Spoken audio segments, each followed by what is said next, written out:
Ahoj, dostal sa mi do rúk predĺžovací prívod, takáto 6 zásuvka, veľmi pekne vyzerajúca, EMOS, konkrétne typ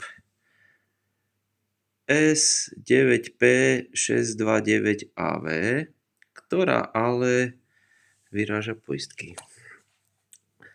Najskôr som myslel, že sa bude jednať o chybu prepäťovej elektroniky, prepäťovej ochrany, ale po obhliadke som zistil, že došlo k mechanickému zatlačeniu dvoch posledných ochranných kolíkov, ktoré sa pravdepodobne dotýkajú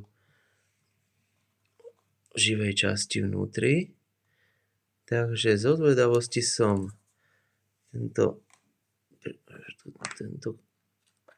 túto 6 zásuvku rozobral a zistil, že samotné oddelenie ochranných kolíkov od fázových vodičov zabezpečujú tieto dištančné stĺpiky, ktoré zrejme nemajú takú pevnosť, ako by niektorí užívateľia potrebovali.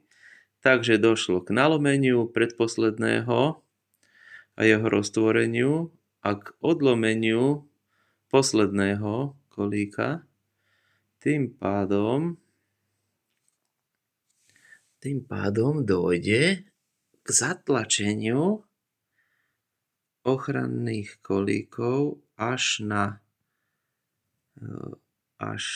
na fázovú lištu a tým k skratu.